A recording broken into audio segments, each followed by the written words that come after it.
Assalamualaikum warahmatullahi wabarakatuh. Alhamdulillahirabbil alamin, shalatu wassalamu ala asrofil anbiya'i wal mursalin wa ala alihi wa ashabihi ajmain, amma ba'du. Rabbi shrahli sadri wa yassir li wahlul 'uqdatam min lisani yafqahul qawli.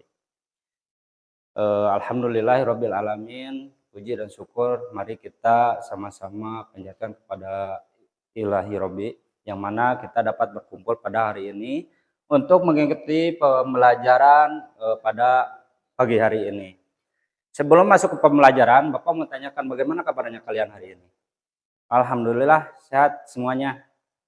Syukur alhamdulillah. Semoga kita selalu dalam lindungan Allah Subhanahu wa taala dan diberikan kesehatan terus sampai sekolah beres sampai pulang. Baik, untuk hari ini siapa yang tidak hadir? Hadir semua? Alhamdulillah. Baik, pada kesempatan kali ini Bapak ingin membahas tentang yaitu cabang iman, yaitu diantaranya memenuhi janji, mensyukuri nikmat, memelihara lisan, dan menutupi aib orang lain. Pada minggu kemarin kita sudah membahas tentang cara menutupi aib orang lain. Nah, pada kesempatan kali ini kita akan membahas tentang memenuhi janji, mensyukuri nikmat, memelihara lisan, dan menutupi aib yang akan kita bahas pelajaran minggu kemarin. Yang pertama yaitu memenuhi janji. Sebagaimana yang telah dicantumkan dalam Al-Quran, yaitu tentang dalil tentang memenuhi janji. Yaitu dalam surah Quran, surat Al-Isra ayat 17, Al-Quran 17 ayat 34. Yang mana, dan penuhilah janji karena sesungguhnya janji itu pasti diminta pertanggungjawabannya. Dan ada hadis meriwayatkan dari Abu Hurairah radhiyallahu an, dan Rasulullah bersabda, beliau berkata, tanda-tanda orang munafik itu ada 3, yaitu yang pertama, apabila dia berbicara dusta. Yang kedua, bila berjanji dia mengingkari. Dan yang ketiga, bila diberikan amanat dia berkhianat. Memenuhi janji. Adapun beberapa pengertian tentang mengingkari janji, yaitu ucapan seseorang kepada orang lain yang menyatakan keadilan dan kenyataan kesediaan dan bersanggup untuk membuat sesuatu. Adapun sebab-sebab, untuk anak-anak, sebab-sebab seseorang wajib memenuhi janji. Yang pertama, janji adalah hutang. Nah, janji ketika kita kepada seseorang itu wajib kita tepati. Janji kepada siapapun kita wajib menepati janji, karena itu sebagian dari hutang kita. Bukan hutang di sini bukan hanya sekedar uang yang dipinjam, harta yang dipinjam. Adapun ketika lisan kita dititipkan kepada orang lain ataupun kita dititipkan kata-kata orang lain untuk disampaikan kepada seseorang, itu termasuk dalam hutang. Memenuhi janji menunjukkan orang yang dapat dipercaya. Memenuhi janji wujud sikap kita bertanggung jawab.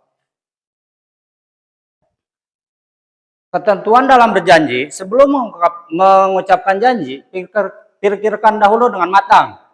Berjanji untuk ditepati. Berjanji hanya dalam persoalan yang penting dan baik secara lisan. Mengucap janji dengan kalimat insya Allah, menyampaikan permohonan maaf beserta alasan apabila berhalangan dan tidak memenuhi janji. Nah, janji ini banyak dianggap sepele oleh masyarakat dan banyak dianggap sepele oleh kita semua. Karena apa? Janji hanya sebatas ucapan saja. Tapi sebenarnya dalam janji hal tersebut ada hutang yang harus dibayar, ada hal yang harus ditepati. Maka kalau kita mengingkari janji tersebut, maka kita ingkar kepada Allah Subhanahu wa taala dan ingkar kepada orang yang kita janjikan.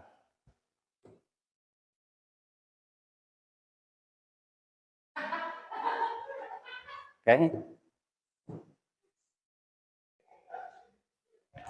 Nah, masuk yang kedua, yaitu tentang kita mensyukuri nikmat. Mensyukuri nikmat, sebagaimana dalil tentang mensyukuri nikmat yaitu dalam Quran surat Al-Baqarah ayat 152 yang mana maka ingatlah kepadaku, aku pun akan ingat kepadamu. Bersyukurlah kepadaku dan jangan kamu ingkar kepadaku. Dan dalil lain yang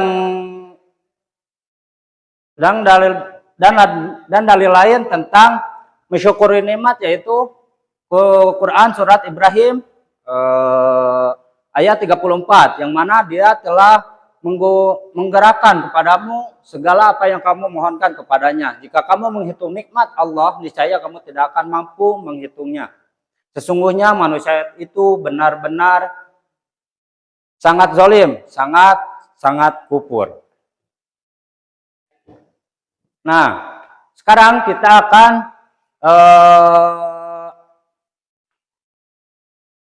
apa itu mensyukuri nikmat? Pengertiannya yaitu mensyukuri nikmat adalah sikap berterima kasih atas segala limpahan nikmat yang telah diberikan Allah Subhanahu wa taala. Nah, dalam mensyukuri nikmat ada macam-macam di dalam penikmatan itu. Di antaranya satu nikmat Islam dan nikmat Islam yang hal tersebut kita sering rasakan di dalam kehidupan kita, ya. Yang kedua, nikmat yang diberikan ruh dan nyawa dalam badan. Maka kita harus syukuri kenikmatan tersebut karena kita kalau tidak diberikan ruh dan nyawa kepada badan kita, kita tidak akan hidup pada saat ini dan kita tidak akan hidup di kemarin-kemarin dan kita tidak akan bisa berinteraksi dengan teman kalian, dengan masyarakat, dengan orang tua, ketika kita tidak diberikan ruh dan nyawa kepada badan kita. Yang ketiga yaitu nikmat kelengkapan anggota tubuh pada panca indera. Nah, ini kita harus syukuri. Karena apa? Tidak semua orang bisa sempurna seperti kita.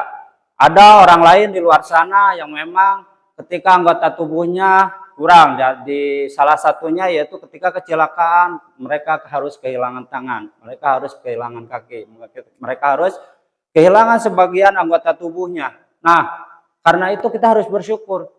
Karena kita sempurna. Tidak ada anggota tubuh kita yang hilang. Anggota tubuh kita komplit.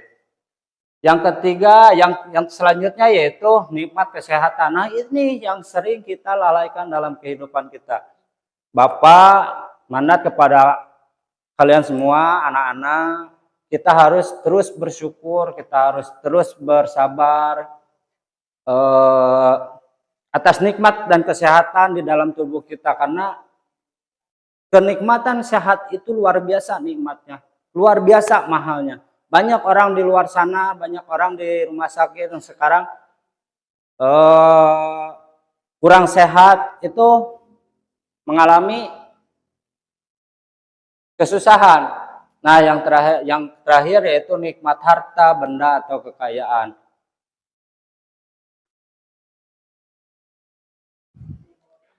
Nikmat harta benda dan kekayaan. Nah, di sini kita sering lalai dalam nikmat harta benda atau kekayaan. Kadang kita berpikir bahwa harta yang kita dapatkan hasil diperoleh kita, ke harta atau benda yang kita dapatkan hasil jerih payah kita. Nah, itu padahal kenikmatan dari Allah Subhanahu wa taala berupa materi. Beliau memberikan kepada kita semua rezeki untuk memberi sesuatu hal. Nah, itu suatu kenikmatan yang sangat luar biasa. Makanya kita harus pandai bersyukur. Makanya kita harus banyak bersyukur, jangan banyak mengeluh.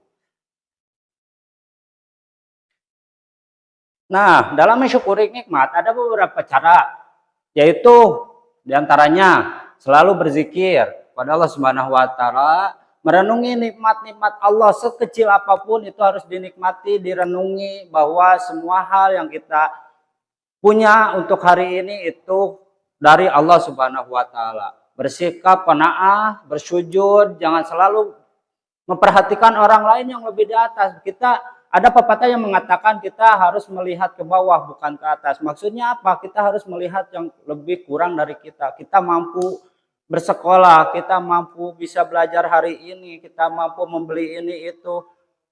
Belum tentu orang di luar sana seperti kita. Belum tentu orang di luar sana mempunyai barang yang kita miliki. Nah, makanya itu kita harus bersyukur.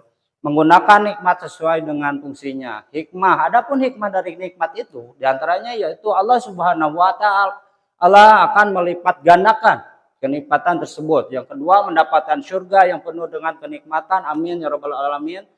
Yang terakhir, hidup menjadi lebih berkah, terhindar dari penyakit. Nah, yang terakhir yaitu menjaga lisan. Adapun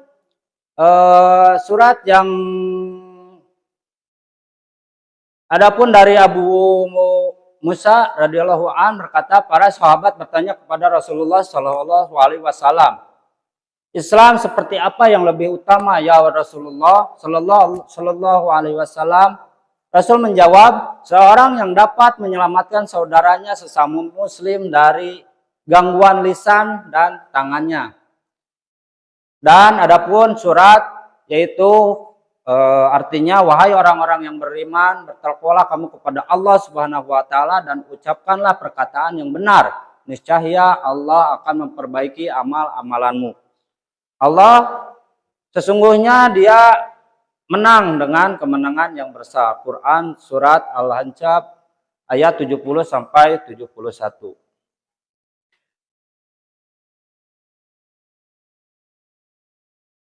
Nah, pengertian dari lisan itu sendiri apa, Pak?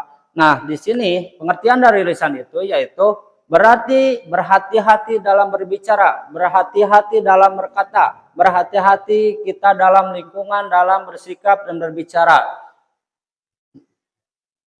Adapun cara menjaga lisan yaitu satu, hindari perkataan yang tidak diketahui sebenarnya atau termasuk hoak. Nah, kalau kita tidak mengetahui informasi tersebut dengan akurat, dengan tepat ataupun dengan benar, maka hindari perkataan itu.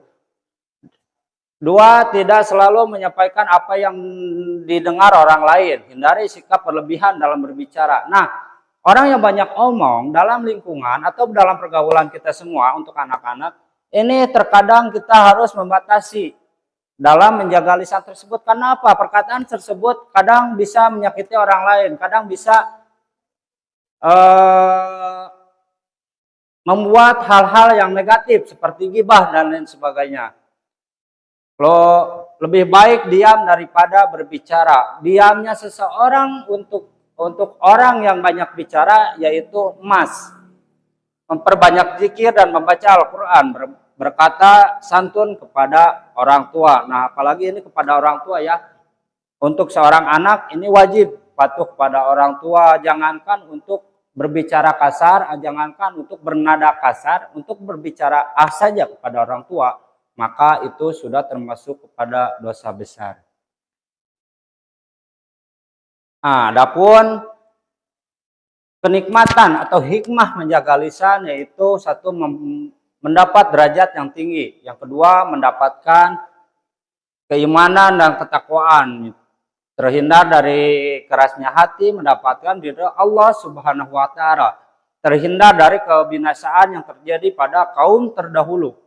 Dapat hidup bersosialisasi dengan baik, damai, dan tentram. Nah, hikmah dari menjaga lisan ini kita dapat berkomunikasi dengan orang lain dengan nyaman, aman, dan damai. Nah, baik, pada kesempatan kali ini, sebelum ke kesimpulan, Bapak ingin memberikan tugas untuk kalian semua. Untuk kalian semua, kita kumpulkan di minggu depan. Apa tugasnya, Pak? Untuk tugasnya itu, tadi kan dikatakan ada hikmah dari setiap makna, dari menjaga lisan, terus mensyukur. Tadi ada poin-poinnya juga di sana. Ada hikmah tertentu dari setiap apa yang harus dijaga. Nah, Bapak ingat untuk anak-anakku, untuk anak-anak sekalian, tugas untuk nanti di rumah dikumpulkan minggu besok. Kalian cari manfaat apa saja dari poin-poin sebelumnya atau dari materi-materi sebelumnya tentang manfaat hal tersebut. Pasti banyak. Nah, kalian tuliskan sebanyak-banyaknya dan kumpulkan di minggu depan. Itu mungkin tugas dari Bapak. Untuk kesimpulannya pada kesempatan kali ini yaitu umat Islam diperintahkan Allah Subhanahu wa taala untuk senantiasa memenuhi janji, mensyukuri nikmat, menjaga lisan dan menjaga aib diri dari sendiri ataupun orang lain. Keempat cabang iman ini sangat berkaitan dengan bagaimana kita seorang muslim yang baik untuk menggunakan lisan kita dengan sebaik-baiknya dan sebenar-benarnya. Oke, itu saja untuk pelajaran kita hari ini. Mohon maaf bila ada salah kata dalam pengucapan, dalam materi, dan bila mana ada kekurangan materi, maka kalian mencarinya dengan sendiri. Di luar sana pasti lebih banyak. Cukup sekian dari Bapak untuk pertemuan kali ini. Semoga kita sehat selalu, sehat sampai ketemu di minggu depan pelajaran Bapak. Akhirul kalam, wassalamualaikum warahmatullahi wabarakatuh.